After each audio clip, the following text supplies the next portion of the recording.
ওং নমঃ ভগবতে বাসুদেবায় নমঃ।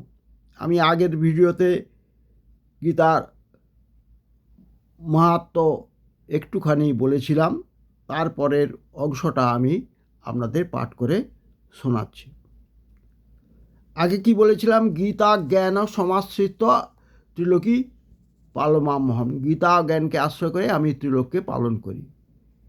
তারপরের অংশে তিনি বলছেন, গীতা মে পরমা বিদ্যা ব্রহ্মরূপা ন সংশয় অর্ধমাত্রা হরা নিত্য মনির্বাচ্য পদাত্মিকা গীতা নামানি বক্ষ্যামি গুহ্যামি শৃণু পাণ্ডব কীর্তনাৎ সর্বপাপানি বিলয়ং যান্তি তৎক্ষণাৎ গঙ্গা গীতা চ সাবিত্রী সীতা সত্তা প্রতিব্রতা ব্রহ্মাবলীর ব্রহ্মবিদ্যা ত্রিসন্ধ্যা মুক্তিগেহিনী অর্ধমাত্রা চিতানন্দা ভবগ্নি ভ্রান্তিনাশিনী বেদত্রয়ী পরানন্দা তথার্থ জ্ঞান মঞ্জুরি। তিনি বললেন, গীতা আমার ব্রহ্মরূপা পরমা বিদ্যা, ইয়াতে সংশয় নাই। গীতার অর্ধমাত্রা রূপিণী নিত্যা অনির্বচনীয় পদ স্বরূপিণী। হে পাণ্ডব, মানে হে অর্জুন, আমি গীতার গুহ্য নামসমূহ বলিতেছি, শ্রবণ করো। ওই নাম সকল কীর্তন করিলে তৎক্ষণাৎ সমস্ত পাপ বিনষ্ট হইয়া যায়। কি কি?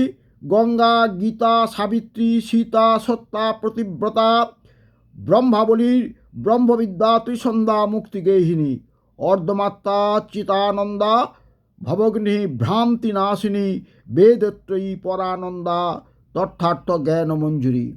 যে সমস্ত লোক প্রাতঃকালে এই নামগুলো স্মরণ করে, আমি তাকে সমস্ত পাপ থেকে মুক্ত করি, আমি তাকে আমার পরম পদ প্রাপ্ত করাই, অর্থাৎ তিনি আমাতেই প্রাপ্ত হয়ে যান।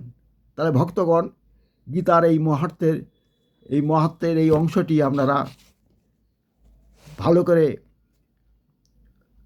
রপ্ত করুন এবং ভক্তি ভরে, অশ্রদ্ধা করে নয়, ভক্তি ভরে গীতা প্রত্যহ পাঠ করুন, একটু হলেও অংশ পাঠ করুন এবং তার অর্থ বোঝার চেষ্টা করুন। তাহলে গীতার সমস্ত সারাংশ আপনারা পেয়ে যাবেন। ভগবান আপনাদের কল্যাণ করুন। আমার এই ভিডিওটি যদি ভালো লাগে সাবস্ক্রাইব করে দেবেন, লাইক করে দেবেন, শেয়ার করে দেবেন আর মন্তব্য করবেন। হরি ওম নমঃ শিবায়। নমস্কার।